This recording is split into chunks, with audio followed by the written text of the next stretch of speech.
మానస సరోవర్ యాత్ర ప్లాన్ చేస్తున్నారా? నమ్మకంగా సేఫ్ గా మీ కలల మానస సరోవర్ యాత్రని ట్రావెల్ టర్న్స్ తో నిజం చేసుకోండి. మరిన్ని వివరాలకు ఈ నెంబర్కు కాల్ చేయండి. నమస్తే రమ్ గారు. నమస్తే జయ. రమ్ గారు, బరువు పెరగటం ఇది ఒక పెద్ద టాస్క్ అయిపోయింది. పెరగటం చాలా ఈజీ, అది టాస్క్ కాదు, తగ్గటం టాస్క్ కదా. నేను కూడా అదే అందులోనే ఉన్నాను జయ. నేను కూడా ఉన్నాను రమ్ గారు. కొట్టు బిట్టాడుతున్నాం కదా. ఒక్క 2 రోజులు కొంచెం కడుపు నిండా తింటే అమ్మో ఒళ్ళు వచ్చేసింది, లావ్ అయిపోయామన్న ఫీల్లోకి వెళ్ళిపోతామండి. అవును, కొంతమంది ఎంత తిన్నా లావు కారం గారు, ఎంత మెటబాలిజం వల్ల అనిపిస్తుంది. అబ్బబ్బా ఎంత అదృష్టవంతులు అనిపిస్తుంది. ఒళ్ళు రావడం మొదలైతే వస్తూనే ఉంటుంది జయ. ఆ రావడం మొదలయ్యే లక్షణం లేకుండా ఉన్న వాళ్ళు ఏం తిన్నా బాగానే గట్టిగానే అసలు సన్న బక్క పల్చగా ఉంటారండి. ఎంత తింటారో రవ్వ గారు. అలా అనకూడదు, అలా అనకూడదు తూచి. కానీ అనిపిస్తుంది రమ్మ గారు, నాకైతే వీళ్ళు శుభ్రంగా తిన్నారు, నా కక్క ముక్క లాగి తింటారు అనిపిస్తుంది. చక్కగా తింటారు, పగలు పడుకుంటారు, లేస్తారు, ఏమి ఎక్సర్సైజ్ చేయరు, వంటి తీరు. ఎన్ని బాధలు పడతానో నేనైతే తెలుసా. నువ్వు ఇంటే తింటావు, పిచ్చుకలాగా తింటానా. వాకింగ్లు చేస్తా ఉంటా, ఏదో ఒకటి చేస్తా ఉన్నా కూడా ఒక 2 రోజులు కొంచెం ఒక ముద్ద ఎక్కువ తిన్నానంటే నాకే తెలిసిపోతుంది, అమ్మో నేను లావ్ అయిపోతున్నాను అన్న ఒక ఫీల్ వచ్చేసి. న్యాచురల్గా సన్నగా అవ్వాలి, ఒంట్లో ఫ్యాట్ తగ్గిపోవాలంటే ఏం చేయాలి చెప్పండి? 2 పనులు చేయాలి. తిండి మానేయాలి, ఎక్సర్సైజ్ చేయాలి. ఒట్టి ఎక్సర్సైజ్ తోటి సన్నబడ్డ వాళ్ళు అసలు చూడని చేయ. మనం ఎక్సర్సైజ్ తోటి మనుషులు గట్టిగా అవుతారు, ఫిట్ అవుతారు, గట్టిగా ఉంటారు, కదలికలు బాగుంటాయి, పోస్చర్స్ బాగుంటాయి, ఆ తర్వాత గుడ్ షేప్స్లో కనిపిస్తారు. ఎక్సర్సైజ్ తోటి వెయిట్ తగ్గటం అనేది నిర్వివాదాంశం. ఫుడ్ కంట్రోల్ తోటే మనం తగ్గగలుగుతాము. ఫుడ్ కంట్రోల్ మనం ఎప్పుడు చెప్పుకునేది. 5-6 ఏళ్ల క్రితం ఒకటి చెప్పాను నేను, 3 ఏళ్ల క్రితం అదే చెప్పా, మళ్ళీ ఇప్పుడు కూడా అదే చెప్తున్నా. మీరు 2 అంటారా? ఫుడ్ కంట్రోల్ ప్లస్ ఎక్సర్సైజ్ ఖచ్చితంగా. లేదా ఓన్లీ ఫుడ్ కంట్రోల్ లేదా ఓన్లీ ఎక్సర్సైజ్? ఇప్పుడు ఓన్లీ ఫుడ్ కంట్రోలే చేస్తాం జయ. మనము ఈ డండ్ల పిల్లోలోంచి లేదా ఎయిర్ పిల్లోలోంచి గాలి తీస్తే మనుషులు అది ఎలా అవుతుంది? ఎయిర్ పిల్లో తస లూజుగా, అవునా? నువ్వు డైట్ చేసి సన్నబడిన వాళ్ళు గుడ్ షేప్లో ఉన్నారని గబుక్కును గుర్తొచ్చిన వాళ్ళని ఒక్కళ్ళనైనా చెప్పు. నువ్వు ఎవ్వరు లేరండి. షేప్లెస్గా అయిపోయిన వాళ్ళు 100 మంది గుర్తొస్తారు, సెలబ్రిటీస్తో సహా. గుర్తు చేసుకో, నా మాట అబద్ధమైతే. సెలబ్రిటీలు దాకా కాదు, నాకు మా ఆయనే గుర్తొస్తున్నారు. ఈ వీడియో చూస్తే నన్ను చంపేస్తారేమో గడి. తగ్గిపోతే మీకు తెలుసు కదా రమ్మ గారు, ఎంత డ్రాస్టిక్ గా తగ్గిపోతాడంటే అన్ని మానేసి మళ్ళీ అసలు ఎంత షేప్. అదే మీరు అన్నట్లుగా పిల్లో కనుక ఎట్లా అయిపోతుంది. పెద్ద పిల్లోలో బాగా నిండుగా పత్తి కూరిన పిల్లోని సగం తీసేస్తే డీలాగా ఏడిసినట్టు ఉంటారు. ఊరెళ్తే రమ్మగారు కొంతమంది పెద్దవాళ్ళు అయితే పక్కకు తీసుకెళ్ళి, ఏంటి బాబు ఏదైనా సమస్య అంటారు, ఏదైనా ప్రాబ్లం అంటారు, హెల్త్ బాగోట్లేదా, లేకపోతే పర్సనల్ గా బాగోట్లేదు, ఇంకా రకరకాల ప్రశ్నలు అనమాట. నిజంగా రమ్మగారు కదా. అస్సలు మీరు డైట్ చేసేవాళ్ళు ఇప్పుడు ఎన్ని రకాల డైట్లు వచ్చినాయి. మనమే సుమన్ టీవీయే బోల్డని డైట్లను ప్రమోట్ చేస్తుంది, బోల్డని యోగాల్ని ప్రమోట్ చేస్తుంది. యోగా చేయండి, లేదా ఎక్సర్సైజ్ చేయండి, పిలాటిస్ చేయండి, జూంబా చేయండి, ఏమైనా చేయండి. దాంతోపాటు డైట్ కంట్రోల్ కూడా చేయండి. అదేదో డైట్ తీసుకుని మీరు సన్నబడితే ఎంతమందిని చూసాను చేయ, అద్భుతమైన డైట్లు ఏమీ తినకుండా వటించి ఉండి 18 కిలోలు, 20 కిలోలు, 30 కిలోలు తగ్గిన వాళ్ళని కూడా చూసాం. ఆ తగ్గిన వాళ్ళు అదే వెయిట్లో మెయింటైన్ కావాలి అంటే ఎక్సర్సైజ్ మస్ట్. వాకింగ్ చేస్తాను, ఎంతసేపు వాకింగ్ అంటావు. వాకింగ్ తోటి నువ్వు తగ్గేది, వాకింగ్ తోటి ఏంటంటే నువ్వు చకచకా నీ కదలికలు బాగుంటాయి. అవును, దాంతో నువ్వు తగ్గేదైతే లేదు, అస్సలు ఉండదు. కానీ వాక్ చెయ్యాలి. అప్పుడు ఏమిటవుతుంది, మనకి శరీరం చులగ్గా ఉంటుంది, యాక్టివ్గా ఉంటాం మనం. వాక్ చేస్తే ఇప్పుడు ఎక్కడికైనా గబుక్కుని కాస్త నడవాల్సి వస్తే, ఈ రోజువారీ వాకింగ్ అలవాటు లేని వాళ్ళు ఏడుస్తారు దేవుడు అని. ఏ గుళ్ళోకి వెళ్తే కాళ్ళు పీక్కొస్తూ ఉంటాయి, కంఫర్టబుల్గా ఉండదు. మన జీవన క్రియలు కుంటుపడకుండా ఉండాలంటే వాకింగ్ మస్ట్. కానీ వాకింగ్ ఫర్ వెయిట్ లాస్ కానీ, వాకింగ్ ఫర్ గుడ్ షేప్ కానీ, వాకింగ్ ఫర్ ఇంకోటి ఏదో కానీ ఎవరైనా చెప్తారా మనకి? లేదండి, చెప్పరు. 8 కిలోమీటర్లు నడిచే వాళ్ళని కూడా చూస్తాం మనం రోజుకి.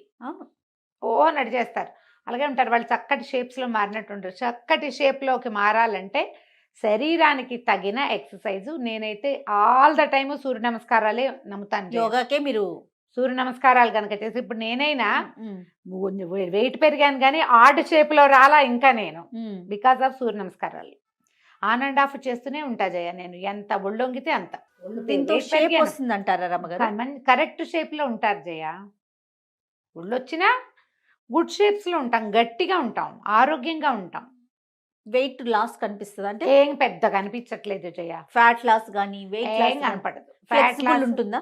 ఫ్లెక్సిబుల్ గా ఉంటుంది, ఇది బాడీ ఫ్లెక్సిబుల్ గా ఉంటుంది. మొన్న కాదు కొంతకాలం క్రితం ఫ్రిడ్జ్ మీద ఏదో ఉంటే మా పెద్ద ఫ్రిడ్జ్, పెద్ద ఫ్రిడ్జ్ జంబో కదా అది. ఆ జంబోగా నువ్వు చూసావుగా, ఆ పక్కన ఒక కుర్చీ వేసుకుని పైకి ఎక్కి ఆ ఫోటోకి ఏదో తుడవబోయేది. అక్కడ ఒక పెద్ద పిక్చర్ ఉంది. తుడవబోతే ఏం చేశాను, బాగా అందట్లేదని కుర్చీ కాలు మీద, చేతి మీద ఒక కాలు ఆనించా. ఎలా పడ్డానంటే మామూలుగా పడలేదు. ఏడాది క్రితం అసలు దిమ్మ తిరిగిపోయింది. ఏమైపోయానో కూడా అర్థమై చావలేదు నాకు. మామూలుగా అయితే ఈ ఏజ్కి ఏదైనా విరగాలి మరి కదా, ఏం అవ్వలేదు జయ. అయ్యో చించి ఎంత పెద్ద రహస్యం చెప్తా కదా నీకు నేను. భగవంతుడా, ఇది ఎలా అయిందంటే చెయ్యి ఆడ్గా నేలకు మనం పడేటప్పుడు ఎక్కడో చోట చేతులు పెట్టేస్తాం కదా, వేలు కొంచెం ఆడ్గా ఎట్లాగో పక్కకి తిరిగింది. ఒక 2-3 రోజులు వాపు ఉంది. ఎక్స్రే తీయించాం, ఏమైనా విరిగిందా అని. ఏం లేదు, ఒక ఆడ్గా అయింది. అలా అప్పుడే అటు ఇటుగా మా అక్కయ్య కూడా ఇలాగే పడింది. తనకి ఇక్కడ విరిగిపోయింది. తనకి ఆ సర్జరీ అవసరపడింది. మేమిద్దరము ఒకేలా పడ్డాం. ఒక 4-5 కేజీలు తేడా ఉంది మా ఇద్దరికి, అంతే. ఒక 4 కిలోలు తేడా ఉందేమో. తనకు కొంచెం షార్ట్ నాకంటే. నేను పడ్డాన్ని తెలిసి మా అక్కయ్య పిల్లలందరూ కొట్టిపోయింది. కనీసం ఏదో ఒక ఎక్సర్సైజ్, యోగా ఉంటుంది కాబట్టి ఈ బాడీ అంత సులువుగా విరగలేదని జడ్జిమెంట్ ఇచ్చారమ్మా. మాకు ఒక ఆయుర్వేదిక్ ఫ్రెండ్ ఉన్నారు, తను కూడా అదే చెప్పాడు. అవునా? నీ ఎక్సర్సైజ్ ఉండటం వల్ల నీకు ఫ్లెక్సిబుల్గా ఉంది బాడీ, ఓకే, ఇది తక్కువ ఉంటుంది అని. అవునో కాదో డాక్టర్లు ఎవరైనా చెప్పాలమ్మా. నేను పడిన పొజిషన్కి చాలా అవ్వాలి నాకు. కుర్చీ ఎలా అయిపోయిందంటే అది నానా రకాలుగాను అయింది, పనికి రాకుండా. అసలు చెప్పా కదా, తలకాయ ఎక్కడ పడ్డాను, ఏమైపోయానో కూడా చాలాసేపటి దాకా అర్థం కాలేదు. అమ్మో, అలా జాగ్రత్తగా ఉండాలి రమ్మగారు కదా. ప్లాస్టిక్ వాటి మీద గబుక్కుని ఎక్కకూడదు. ఇది ఒక పాఠం. అయితే మనకి ఈ యోగా కానీ ఎక్సర్సైజ్ కానీ ఉన్న వాళ్ళకి బాడీ ఫ్లెక్సిబుల్గా ఉంటుంది. అవును, గట్టిగా ఉంటుంది, గుడ్ షేప్లో ఉంటుంది. నువ్వు 4 అడుగులు ఎక్కగలుగుతావు, 10 అడుగులు నడవగలుగుతావు, ఏదైనా వంగి తీయగలుగుతావు, ఇతరుల సహాయం లేకుండా బరువెత్తేయగలుగుతావు. ఇవి అవసరం కదా. మరి ఇప్పుడు నువ్వు ఒట్టిగా డైట్ కంట్రోలే చేస్తావు, డైటే చేస్తావు, సన్నగానే అవుతావు, వెయిట్ తగ్గించేస్తావు. నీ బాడీకి డైట్ వల్ల ఫ్లెక్సిబిలిటీ వస్తుందని కానీ, గుడ్ షేప్ వస్తుందని కానీ, స్టామినా పెరుగుతుందని కానీ ఎవరైనా చెప్పారా? స్టామినా వచ్చేది ఎక్సర్సైజ్ వల్ల. బోన్ స్ట్రెంగ్త్ స్ట్రాంగ్ అయ్యేది ఓన్లీ కండరాలు గట్టిగా ఉంటాయి, శక్తి పెరుగుతుంది, మనకి శక్తి నిలవలు పెరుగుతాయి, పనిచేసే క్షమత పెరుగుతుంది. మీరు ఒట్టిగా తగ్గటం అంటే ఇప్పుడమ్మా ఏవో ప్రాబ్లమ్స్ తోటి లావ్ అవుతారమ్మా. థైరాయిడ్ వల్ల వెయిట్ పెరిగిపోతారు చాలామంది, డిప్రెషన్ వల్ల వెయిట్ పెరుగుతారు, అనేక రకాల మానసిక సమస్యలు, హార్మోనల్ ఇంబ్యాలెన్స్ వల్ల లావ్ ఎక్కుతారు. వీటికి మనం చెప్పలేం.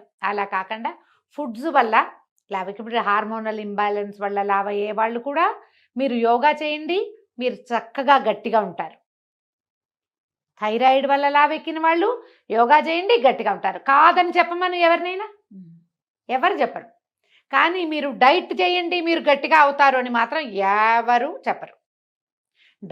డైట్ కంట్రోల్ వల్ల మీరు వెయిట్ తగ్గిపోతారు. డ్యామ్ షూర్, అది డ్యామ్ షూర్, అందులో ఏ అనుమానము లేదు. దాంతోపాటు మీకు ఇంకేం కావాలో ఆలోచించండి. ఒట్టి వెయిట్ తగ్గటమేనా? ముందు స్టామినా, స్ట్రాంగ్నెస్, స్ట్రెంగ్త్ కావాలి, స్ట్రెంగ్త్ కావద్దు, గుడ్ షేప్ ఎవరికైనా కావాల్సిందే కదా, ఫ్లెక్సిబిలిటీ ఎవరికైనా కావాలి. వాటి కోసం కూడా ట్రై చేసేటట్టయితే ఫుడ్ కొంత కంట్రోల్ చేయండి. మనమే చేసుకునేది. ఎక్కడికైనా వెళ్ళి డబ్బులు కట్టేమనుకో, వాళ్ళు ఎలాగో మన చెక్కేస్తారు. డబ్బులు చెక్కబడతాయి కాబట్టి మనం కూడా చెక్కబడతాం కొంత. మీరే స్వయంగా చేసుకునేటట్లయితే ఫుడ్ కంట్రోల్ ఎలా చేస్తారంటే, పోర్షన్ కంట్రోల్ చేసుకోండి. ఇది ఈజీ మెథడ్. అన్నీ మానేసి బతకలేం మనం. బెంగ వస్తుందమ్మా, ఫుడ్ మీద బెంగ. శరీరం కూడా వీడు ఫుడ్ ఇవ్వరేమో వీళ్ళు అని దాచిపెట్టుకోవటం మొదలు పెడుతుంది. బాడీకి తెలిసిపోతుంది కదా. అదేం చేస్తుంది, మనం కొంచెమే తిన్నా అందులోంచి ఫ్యాట్ అంతా దాచిపెట్టేస్తూ ఉంటుంది, అందులోంచి నిలవలు పెంచేసుకుంటుంది. అలా కాదు, తింటూనే ఉండండి. 6 డజన్ ఇడ్లీలు తినే చోట 4 తినండి, మళ్ళీ తింటాను. కాసేపు ఆగి ఒక జామకాయ ముక్కో, ఒక యాపిల్ ముక్కో తింటే ఫుడ్ అందుతోంది కాబట్టి మీకు పోర్షన్ కంట్రోల్ అవుతూ ఉంటుంది కదా. ఇలా ప్లాన్ చేసుకోండి, మీరు వెయిట్ తగ్గుతారు. ప్రతి పూట కూడా కాస్త తగ్గించమంటారు. ప్రతి ఒక పూట గుప్పెడు కూడా కాస్త తగ్గించండి, ఓ గుప్పెడు తగ్గించండి. దాని బదులు కాసిన ఎన్ని స్ప్రౌట్స్ అప్పుడే తినద్దు, పోర్షన్ కంట్రోలే. అప్పుడే తినకుండా ఒక అరగంట గంట పోయాక ఓ చిన్నది ఏదైనా తినండి. ఓ పండు, ఓ ఫలమో, కాసిన స్ప్రౌట్స్, కాసిన డ్రై ఫ్రూట్స్, అవును. ఆ తర్వాత నట్స్ ఏవైనా తినచ్చు కదా. మనం అవును. పచ్చికూరలు తినచ్చు, సాలెడ్స్ లాంటివి తినచ్చు. అవి అట్లా ప్లాన్ చేసుకోండి, మీరు వెయిట్ తగ్గడానికి అవకాశం కనపడుతుంది. దీంతో పాటు చిన్న వాకింగ్, ఒక half an hour walk must. Walking భోజనము ఒకటే, ఎక్సర్సైజ్ వేరే. వాకింగ్ని ఎక్సర్సైజ్గా మాత్రం భావిస్తే మీరు వెయిట్ తగ్గరు ఎవరైనా సరే. అవును. నేను కూడా అంతే, కాసేపు చేస్తావు, పావు గంట 10 నిమిషాలు నడిచి అబ్బా చాలా నడిచాను అనుకుంటాను నేను. కానీ చిన్న చిన్న స్ట్రెచ్చింగ్స్ ఈజీగా మీరు కాళ్ళు చేతులు విసరటము, గాల్లోకి కాళ్ళు విసరటము, కొంచెం కాళ్ళు పైకి కిందకి చేయటము, చిన్న జాగింగ్ చేయటము, స్ట్రెచ్చింగ్ ఎక్సర్సైజులు సింపుల్వి దొరుకుతాయి. ఇంటర్నెట్లో చూడండి, చక్కగా మీరు చేయగలిగిన స్ట్రెచ్చింగ్లు చేయండి. వారంలో కనీసం 5 రోజులైనా ఏదో ఒక స్ట్రెచ్ చేయండి. వారంలో 2-3 సార్లైనా మెట్లెక్కి దిగండి. ఓ చిన్న డ్యాన్స్ సరదా ఉంటే ఏదైనా చిన్న పాట పెట్టుకుని దానికి డ్యాన్స్ చేసుకోండి. ఇప్పుడు 1 మినిట్ వాకు, 5 మినిట్స్ వాకు, 7 మినిట్స్ ఎక్సర్సైజులు ఎన్నొచ్చాయమ్మా. మనం ఏంటంటే కన్సిస్టెన్సీ ఉండదు జయ. మన ప్రాబ్లం ఏంటంటే బేసిక్గా కంటిన్యూ చేయం ఏది. మనము ఒక 2 రోజులు చేస్తాం, కొత్త మురిపం, మళ్ళీ మామూలే చేసేస్తాం. అలా మురిపించకూడదు. రోజువారీ దాన్ని అలవాటు చేయండి. మీకు శక్తి ఉండి, డబ్బులుండి, అవకాశాలుండి, ఆసక్తి ఉంటే ఏదైనా డైట్ తీసుకోండి. నేను కాదని ఏమంటలా, దాన్ని అది వేస్ట్ అని నేను చెప్పను పొరపాటును కూడా, మంచిదే. యోగా క్లాస్ కూడా తీసుకోండి దాంతోపాటు ఒక మంచి యోగా క్లాస్ పెట్టుకోండి. రోజువారీ యోగా మీకు ఆరోగ్యాన్ని పెంచుతుంది, శక్తిని పెంచుతుంది, మీ మీద మీకు కాన్ఫిడెన్స్ని కూడా పెంచుతుంది. బట్టలు లూజ్ అవుతాయి మామూలుగా వెయిట్ తగ్గేసరికల్లా, ఆర్డ్గా ఉండదు. కానీ ఇలా ఆర్ట్ షేప్లోకి వెళ్ళకుండా గుడ్ షేప్స్లో ఉండటము విత్ స్ట్రెంగ్త్ అనేది ఆలోచిస్తే కనుక మీరు చేయగలుగుతారు. పోర్షన్ కంట్రోల్ బెస్ట్ నన్ను అడిగితే. ఈ రాత్రిపూట 7 తర్వాత ఫుడ్ తీసుకోకండి. టైమింగ్ ఒకటి చాలా మెయింటైన్ చేసుకోవాలి. ఫుడ్ తీసుకోవద్దు రాత్రిళ్ళు ఫ్రూట్స్ తినటం లాంటివి కూడా చేయబోకండి. అవన్నీ కూడా ఏంటంటే ట్రైగ్లిజరైడ్స్ పెరుగుతాయి, పళ్ళు అవి తినకూడదు అలాంటివి చెప్తున్నారు. మరి రాత్రులు తింటే పొద్దుటికి జలుబు చేస్తుంది ముందు కదా. దాని బదులు ఇంకోటి ఏదైనా ప్లాన్ చేసుకోండి. ఈవినింగ్ 7 కల్లా తినేసేయాలి. మీరు పడుకునే టైంకి ఫుడ్ అరిగిపోవాలి. ఈ ఫ్యాట్స్ కొంచెం నూనెలో వేయించినవి, వేపుళ్ళు అవి తగ్గించుకోండి. అన్నీ తినండి అంటే అన్నీ తినమన్నాం కదా అని పకోడీలు తింటామని అనుకోకండి. వేయించిన ఫుడ్స్ అవాయిడ్ చేయండి, బయట ఫుడ్ అవాయిడ్ చేయండి. అప్పుడు ఆటోమేటిక్గా ఎంతో కొంత వెయిట్ తగ్గుతారు. ఒక నెల 1 కేజీ, కేజీన్నర మీరు పెద్దగా ఏం చేయకుండానే తగ్గారనుకోండి, ఆసక్తి వస్తుంది దాని మీద. మరి ఒక నెల రోజులు exercise, diet control, portion control 2 చేస్తే మీకు కన్సిస్టెన్సీ వస్తుంది. అది అలవాటు అవుతుంది తర్వాత అట్లా చేయటం. ఇలా అలవాటు చేసుకుని కొంత వెయిట్ తగ్గించుకోండి. ఏమైనా ఆరోగ్య సమస్యలు ఉంటే డాక్టర్ని సంప్రదించండి అమ్మా ముందు. మీరు డైట్ కంట్రోల్ చేయదలుచుకుని డైట్కే వెళ్ళదలుచుకున్నారు, ఎవరిదైనా ఏదైనా కాస్ట్లీ డైట్కి వెళ్ళదలుచుకుంటే ముందు ఫిజిషియన్ని చూసి మీ ఆరోగ్య పరిస్థితి ఏమిటో కనుక్కుని అప్పుడు దిగటం కూడా మంచిది. అలా నీరమ్ గారు, నమస్తే. నమస్తే.